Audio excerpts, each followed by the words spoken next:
Good morning, everyone. We have 37 members of the public registered to speak today. The first 30 minutes of public comment will be delivered at the board meeting, and the remainder will be posted online for the public and board members to review on July 22nd.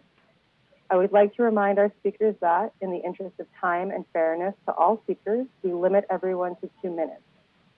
Please be aware that there will be a warning beep to remind you when you have 30 seconds left to conclude your remarks. Thank you for your patience and understanding throughout the virtual comment session. The next speaker is Alita Dupree. Good morning, MTA board, Chair Pat Foy and members.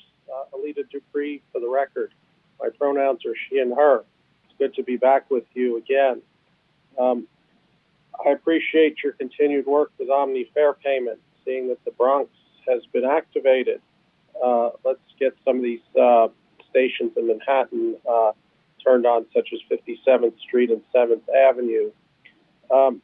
It's important to continue the work of accessibility. I did read in the Transit Committee book that you're doing some work with signage and wayfinding at Grand Central Terminal. This is very, very important because I would like to know where all of the elevators and escalators are in Grand Central Terminal, especially if I need to go down to the lower level, because I want everyone to be able to use the system fully. I am concerned about electricity. And while the subway is all electric, I read that the power that you receive from the Power Authority comes mostly from a natural gas facility in Queens.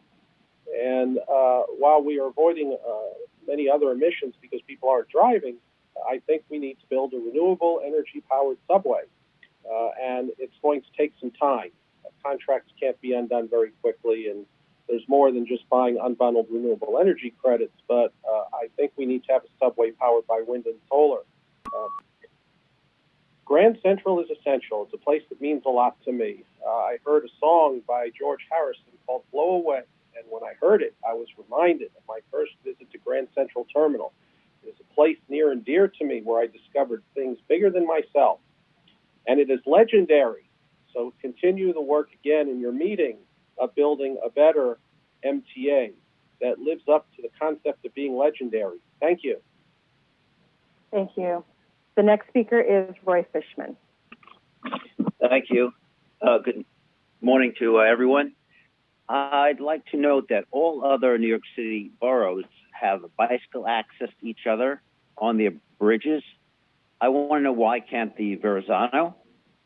In this pandemic, when many want to bicycle to avoid mass transit, I think it's imperative that we allow at least one lane on the Verrazano to be used to allow cyclists and pedestrians to get across, even if it's on a limited basis. And I think there should be a test run to see how it works. So again, I feel that to allow commuting during this pandemic and hopefully following the pandemic, commuters should be allowed access to the bridge, to the Verrazano Bridge, at least one lane to commute and for recreational purposes. Thank you. The next speaker is Matt Camper. Good morning, MTA board. My name is Matt Camper. I am regional director for the Long Island Railroad for past night. And first of all, I want to thank all the MTA employees, including all the Long Island Railroad employees, workers, everybody out there who have been helping us get through this pandemic. It has really been, you are, without a doubt, the true heroes of this crisis and keeping us moving forward, and most importantly, making sure that, this economy gets back on track. Second of all, in regards to the Long Island Railroad itself, I am very happy to see all the work that the Long Island Railroad has been undertaking, taking advantage of this time, getting work that maybe wouldn't be able to get done otherwise, including concrete tie projects along the Ronkonkoma branch and now the Port Washington branch between Woodside and Metz Willard's Point. Absolutely incredible to see what the railroad has done, and thanks to President Phil Ang and his entire team from the railroad for all they have done throughout this time and getting all the work done. And lastly, I want to mention that in regards to the Rutgers Tube Rehabilitation Project, I am in full support of that design build services proposal. It's definitely needed at Rutgers, and I am very happy to see that it's finally going to get done. The last subway tunnel in the entire system that needed to get fixed after Superstorm Sandy. So you have my full support on that as well. So that's it, and thank you so much. The next speaker is Jason Anthony. Good morning, MTA board. My name is Jason Anthony. I'm the Vice President of Passengers United, organization that represents riders throughout the region. I was recently in Washington, D.C., riding the Washington Metro, and I saw all the progress that they're doing in terms of track work, of platform renovation. And I wonder why New York City Transit doesn't do the same thing when the ridership is low due to the pandemic and due to COVID-19. And I want to issue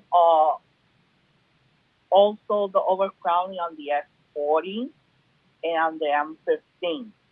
Two bus routes that I use, let's say, frequently. These buses get overcrowded with little or none social distance. I want to see what Sarah Feinberg is going to do. And I'm in full support of the reversions of the Q70, M35, and the Butler Street tube that is way overdue and needs to be done. So I'll do the balance of my time. Thank you. Thank you. The next speaker is Charlton DeSouza. Good morning, everyone. My name is Charlton DeSouza. I'm the president of Passengers United, and my concern has to do with the overnight subway service closure and the fact that there is no proper bus service. Many express bus routes like the X68, the QM6 has been cut. So what I would like to know is, why is it for the last 2 months I've been back and forth communication with the MTA and have received very little to no response about having the Long Island Railroad cross honor at all Zone 3 stations overnight from at least 12:30 to about 5 a.m. So many people are being impacted. And what I don't understand is you guys are paying $41 to put people in a cab overnight. But why not just cross honor at all Zone 3 stations? The way the system works now, if you get on the railroad at Penn Station, you have to get off at Jamaica and take a bus. You're not allowed to stay on the train. You have to pay $3.50, or you have to pay up to a $12 fine. This makes no sense. And also, my other concern has to do with the lack of bus service. But I'm also very upset with Sarah Feinberg because a lot of people on the subway are not wearing masks.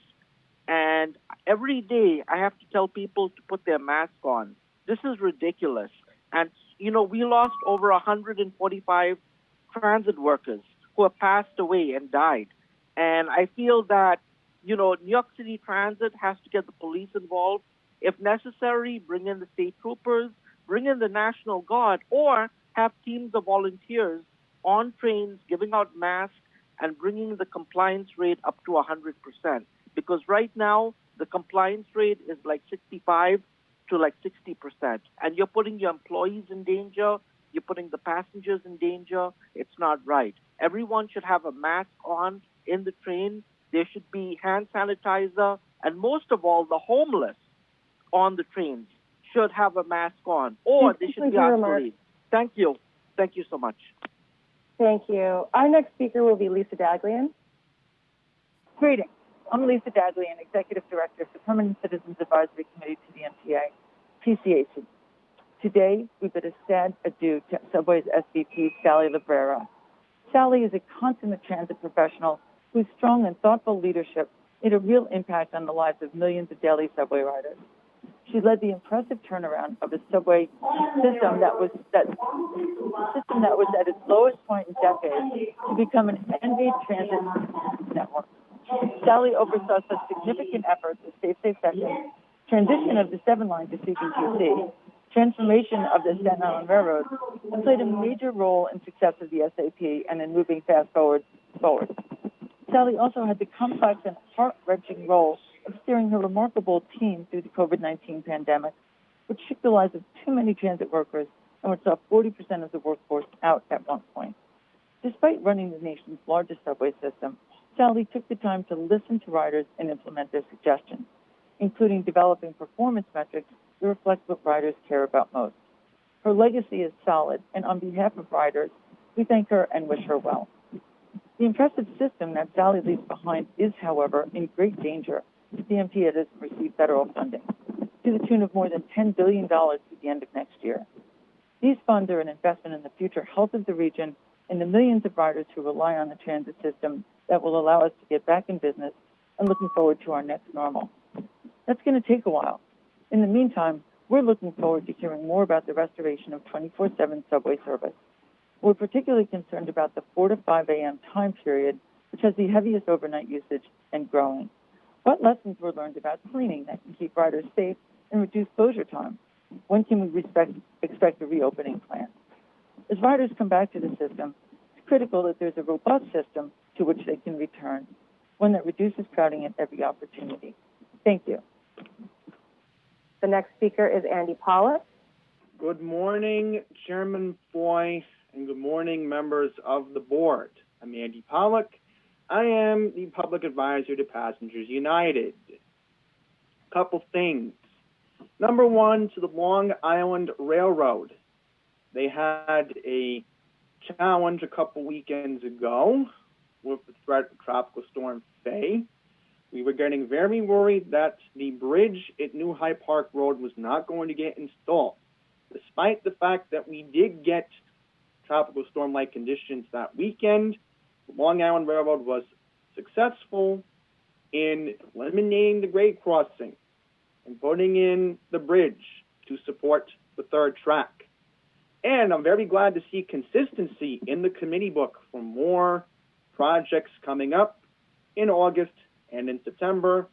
Many of you know we are going into a recess next month, so I'm glad the LIRR was transparent on the projects going into September, and more importantly, a new schedule starting the day after Labor Day. Second, I want to address New York City Transit. We are eventually going to see ridership go up within the next couple of months. Hopefully, we will get to the restoration of 24/7 subway service back in the fall. And hopefully today, since, again, we are going into an August recess, I hope that President Feinberg will be giving the exact date of when fare collection will resume on buses. Long Island Railroad should hopefully have cash collection back sooner or later because Metro North's doing it. But other than that, thank you all very much. Enjoy your recess, and I will see you all in September. Our next speaker will be Vincent Modaferri. Good morning, Chairman Foy and distinguished board members. My name is Vincent Modaferri, and I am the president of the Transit Supervisors Organization. We represent over 900 hardworking and dedicated frontline supervisors in the Department of Buses. As you are aware, since June, the MTA has refused to meet with us to continue negotiations on our outstanding 28-month contract. This refusal to bargain has left us with no other choice but to recently file for impasse. For those of you who were not around in 2011, this is the same bargaining position taken by then MTA Chairman Jay Walder in the aftermath of the 2008 Great Recession. The MTA argued at that time that due to the financial impact caused by the Great Recession, they should not be bound by the wage pattern set by Local 100. This decision in 2011 left 6 unions, us being one of them, with no other choice but to file for impasse. This resulted in 3 very long and costly interest arbitration proceedings. Throughout those proceedings, the MTA paid the law firm Proskauer Rose hundreds of thousands of dollars in legal fees to represent them. But in the end, the MTA lost each and every arbitration decision. In all these cases, the arbitrators upheld the longstanding and fundamental doctrine of pattern bargaining and rejected the MTA's arguments on their ability to pay the raises set by Local 100. As the late, great arbitrator George Nicolau opined in the ATU award, it's the ability to pay, not the desire to pay. The term of our 28-month contract is September 1st, 2018 through December 31st, 2020. The two pattern raises in this agreement have already been budgeted and accounted for in the 2018 and 2019 MTA budgets. In both those fiscal years, the MTA ended up with year-end cash surpluses that were carried over to the following budget years. These raises also predate the pandemic and the financial calamity as caused on the 2020 and 2021 MTA budgets. Therefore, even though the MTA may not have the desire to pay these wage increases, we believe there is no question that the MTA does have the ability to pay these raises.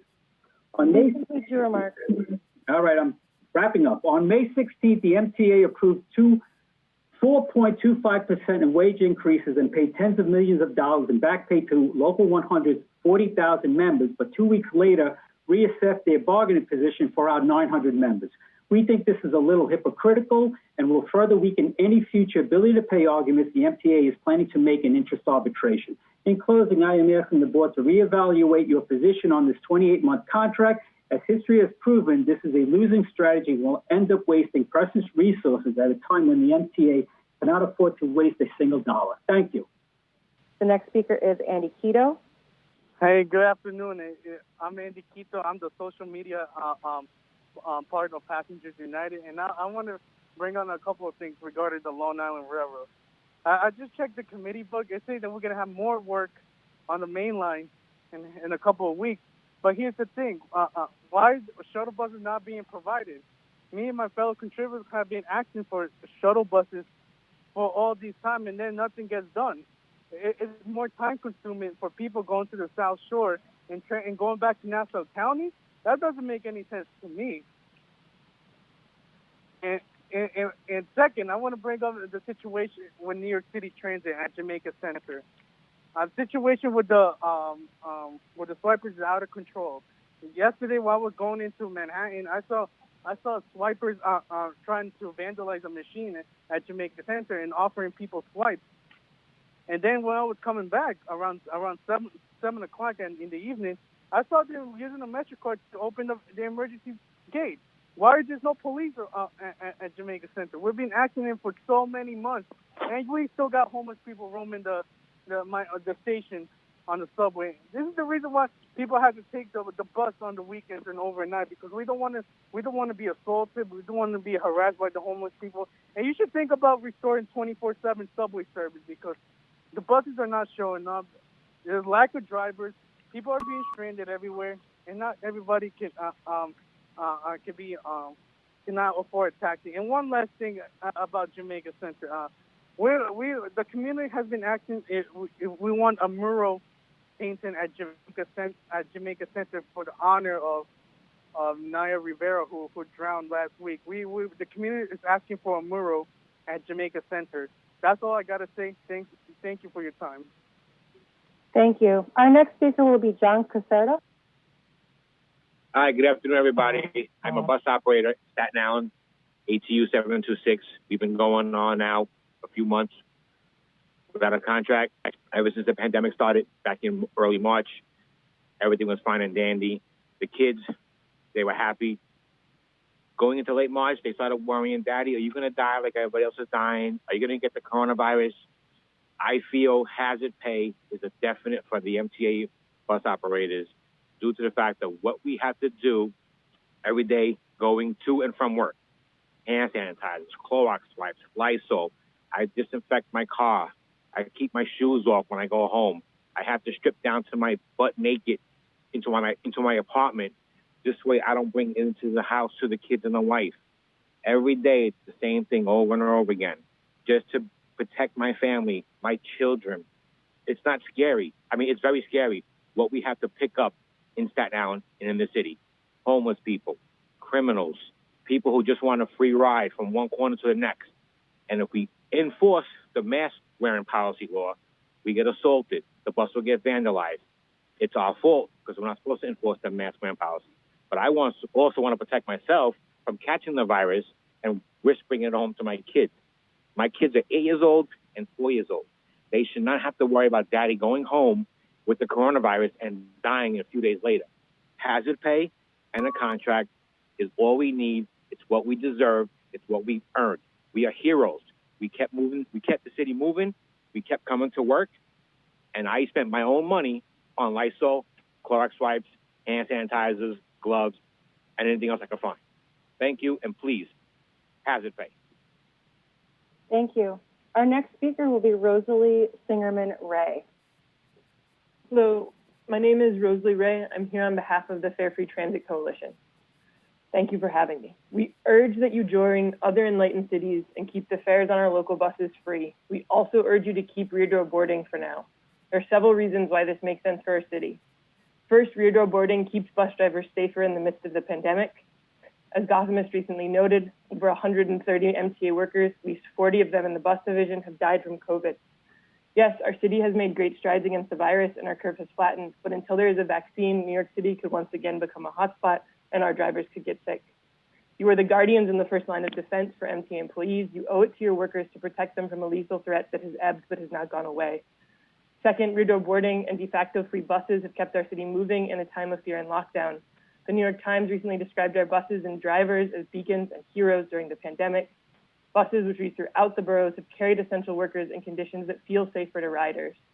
Third, free fares on buses make sense for our beleaguered family budgets. 1 out of 5 New York City residents is unemployed, and we have not yet felt the full force of the COVID recession. The free bus service is a lifeline, particularly given the city's decision to cut the budget for fare fares, which provides reduced fares for low-income users. Charging fares will not solve the MTA's fiscal problems. At best, using data from the National Transit Database, charging fares could bring in an estimated $500 million in revenue, as local bus ridership is down half since last year. If fares were charged and buses felt less safe, front door boarding resumed, it's probable even more riders would flee. The way out of the MTA's financial trouble should not come out of the pockets of bus riders. To ease the burden of the nation's largest transit system, we support the agency's ask for more support from the federal government. We in the Fare Free Transit Coalition are on your side and fighting to get what New Yorkers and the MTA deserve. Let's keep our free buses as a breath of fresh air. Thank you. Thank you. Our next speaker will be Rachel Foss. Good morning. I'm Rachel Foss. I'm the Senior Research Analyst for reInvent Albany. We advocate for more transparent and accountable state government, including for authorities like the MTA. First, we would like to thank the staff of the MTA for their work and partnership in the efforts to secure desperately needed federal funds. We specifically thank Jano Lieber and his team for their important guidance. We'd also like to recognize Bob Ferran for effectively conveying to the public how broke the MTA really is, including in an excellent op-ed in Bloomberg. reInvent Albany has been working with the MTA and numerous MTA stakeholders to make the case for federal support to the congressional delegation in New York. We want the MTA and the New York delegation to make clear that federal aid for the MTA is good for all of America. Our June report on MTA spending shows that $8 billion was paid to vendors in 46 states outside of New York from 2011 to 2018. This spending by New York State's MTA creates American jobs, a point we and the Daily News editorial board drove home in a July 11th op-ed and editorial. The state of the MTA's finances verges on the catastrophic. The MTA is in far worse shape than either the state or the city, with its $3.9 billion deficit this year and $6.6 billion deficit for 2021. Federal funding to plug these gaps is essential. The MTA's only alternatives to a huge infusion of federal aid are all terrible. The MTA can massively cut service or borrow enormous amounts to pay for operations in the hope that a miracle will happen. Cutting service or raising fares during an economic recession when 1 million New Yorkers have lost their jobs would be devastating. Borrowing for operating costs is simply unsustainable and will kick the MTA's financial problems down the road, creating even greater problems in the future. We urge the MTA to keep working hard to obtain federal approval of congestion pricing as well, which we strongly support. The MTA will need the $15 billion generated to maintain the system and continue pre-pandemic service restoration. Lastly, we remain deeply concerned about potential diversion of the Mass Transportation Operating Assistance Fund, which is dedicated to transit systems across the state. The MTOA account has $900 million in it that has not been dispersed, of which about 80% is dedicated to the MTA. Governor Cuomo has threatened a 20% cut to state funding, which by our reckoning would amount to about $150 million diverted from the MTA, what we would call a raid. We ask Governor Cuomo to respect the intent of dedicated funds by giving the MTA every dollar that has come in and not make any reductions through any upcoming budget adjustments. Dedicated funds are intended for the MTA, and the dedicated funds are intended for the MTA in good times and bad, and are especially important in this time of need. Thank you for your consideration. Thank you. The next speaker will be Lindy Norris. Hi there. Thank you for the opportunity to speak today. My name is Lindy Norris, and I'm the Director of Marketing and Public Affairs for New Flyer and part of the team that proudly supports the MTA. During the last board meeting, a series of comments were made suggesting New Flyer's workplaces were unsafe and also alleged instances of discrimination. I wanted to clearly reiterate New Flyer's commitment to protecting the health and safety of its people, namely in the face of a global pandemic that continues to challenge communities across America. I will provide a few details with respect to that protocol now. Since February of this year, New Flyer has worked extensively to develop and implement measures to protect its team from COVID-19. This includes having activated a global response team, launching a new employee website for 24/7 communication access, and developing and launching the NFI Safe Return to Work protocol. This protocol, which is mandatory across all facilities and available publicly at nfigroup.com, includes extensive sanitization, PPE, and distancing measures to ensure hygienic work environments while empowering our team members with resources to keep them as safe as possible. Since the onset of COVID, New Flyer has done everything possible to protect its team and sustain employment while actively advocating for safety across our industry. In addition, New Flyer has several workplace policies in place that it strictly enforces, including its respectful workplace policy and zero tolerance for workplace harassment and discrimination.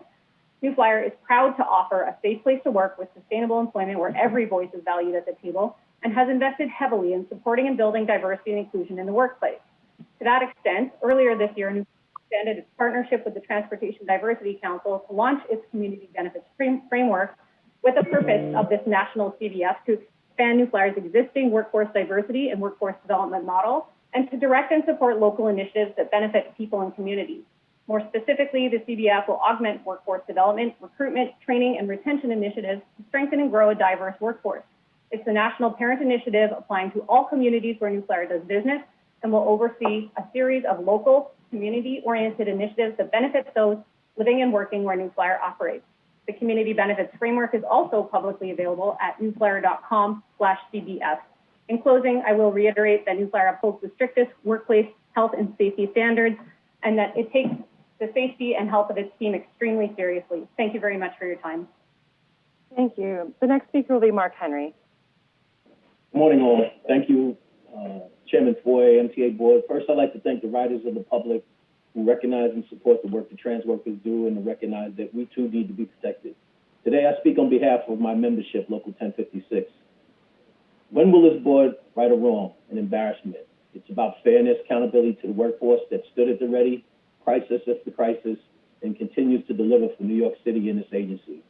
ATU members, just like the ones in TWU, sacrificed their lives and their families' lives for the greater good of this city.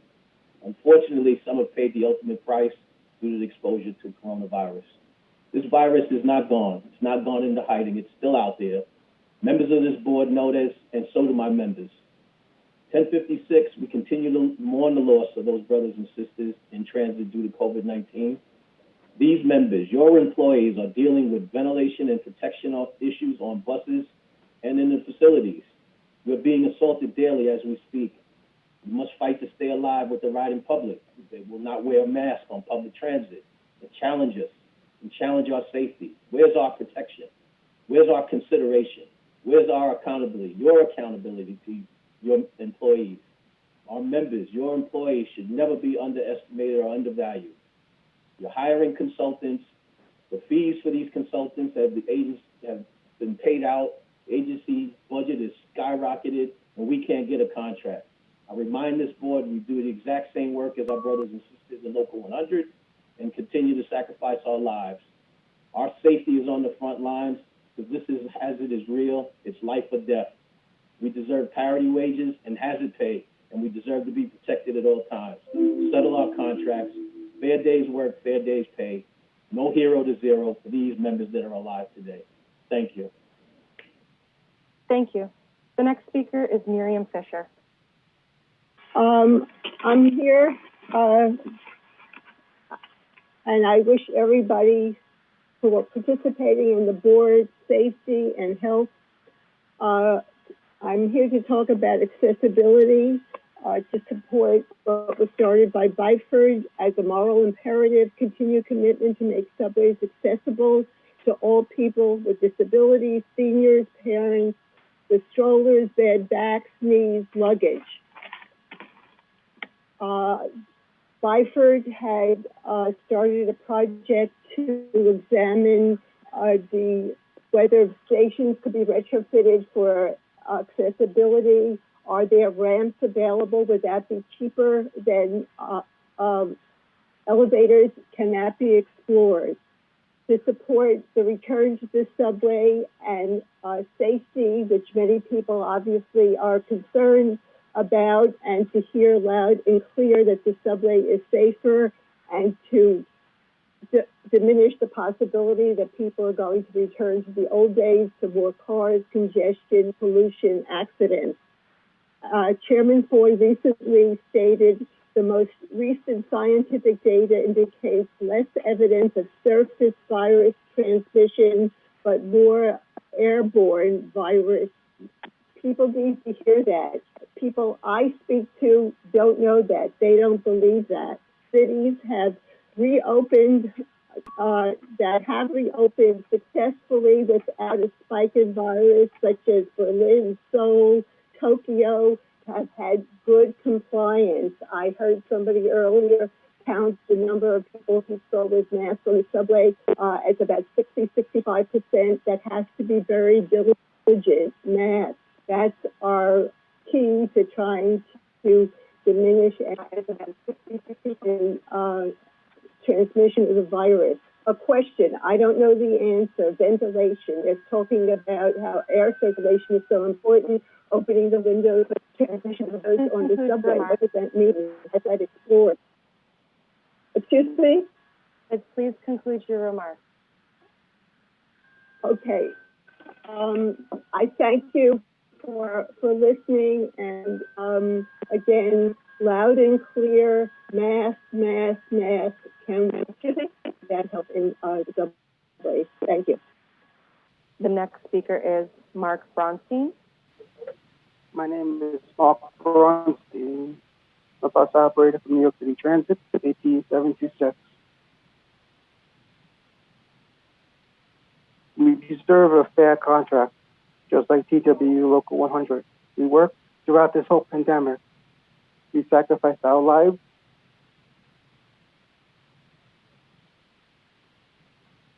We had no protection. We were given protection later on. At first, MTA said that masks were not necessary, and then we were not allowed to wear them. ATU 76 bought all the masks. The MTA decided to give it to us. People died because of this. This virus isn't finished yet. We will not be finished for a while.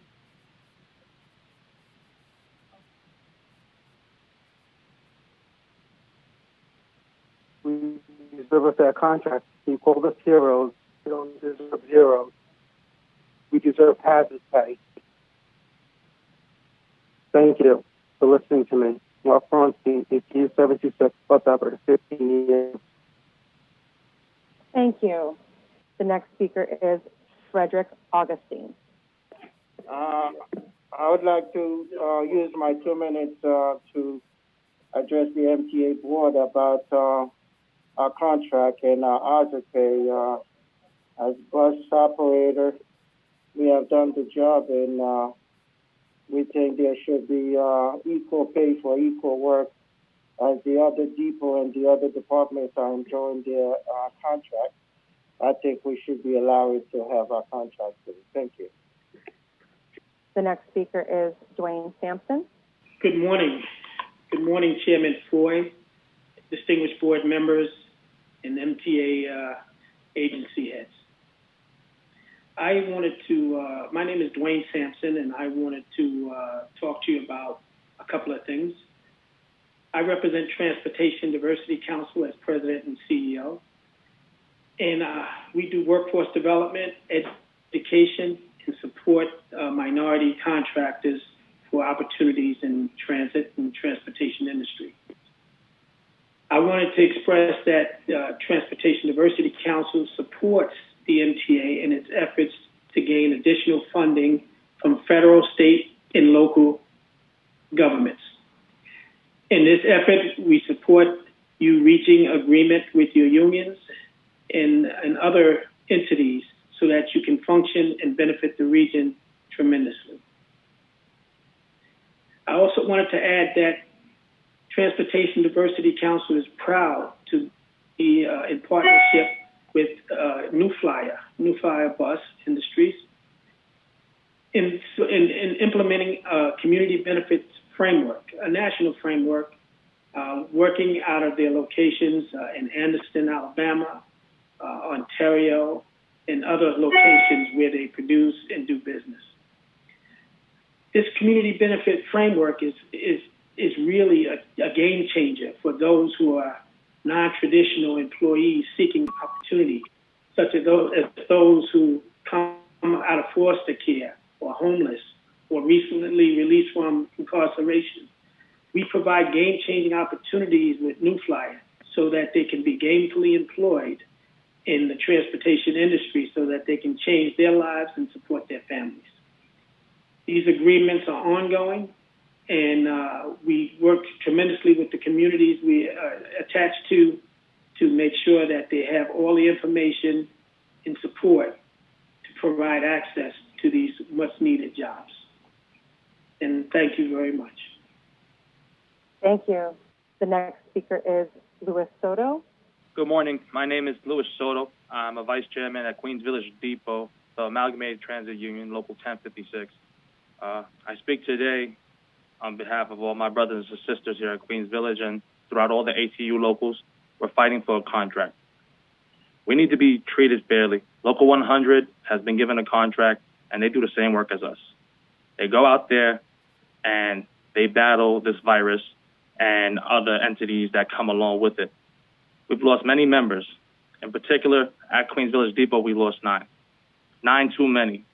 And honestly, we just ask to be treated fair. We want to be paid equally. We want a hazard pay. We want very little things that are really big to us, but little to the MTA. We want a lot. We want a lot of little things from the MTA, but for us, they're really big things. We want to be treated equally, just like the bus operators, train operators, and all the other transit workers for Local 100. We deserve it. We've been here since day one, and we're still doing it. And that's what we ask of you guys. We ask for parity. We ask for a contract, and we ask to come to the table and come to an agreement. Thank you. The next speaker is June. Okay, I'll just make a small comment here to Pat Foy. Pat Foy, please think of the workers. The workers are out here during the pandemic, and we deserve equal pay.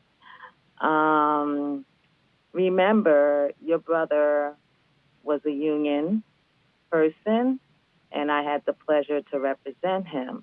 Let's not forget the families that were part of the union, including your family. Please have ATU, have equal pay, and don't leave us behind. We're out here for the sick. We're out here for the essential workers. We're out here for the doctors, the lawyers, and everyone else that needs to get to work. We're in harm's way every day when we're transporting the public. I urge you to sit down with ATU and have a fair negotiation. This is no time to turn your back on us. We didn't turn our backs on you. So please step up, have ATU come in, sit down, and negotiate a fair contract. Thank you so much. Thank you for your time. Have a good afternoon. Thank you. The next speaker is H.P. Schroer. Good morning. My name is H.P., a World War II veteran and director of UMIWI, a veterans advocacy organization representing 12,000 veterans attending colleges in New York City.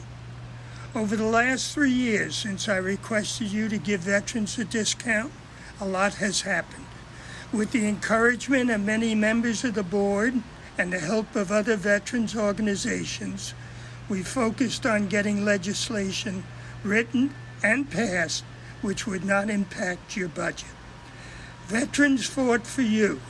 Now it's time for you and the governor to fight for us by including a veterans discount in your 2021 budget. And, if needed, create a veteran scratch lotto card for funding. Generally across the country, veterans pay full fare on local public transit systems. For young veterans in New York City, this can exceed $65,000 during their lifetime. Is that fair?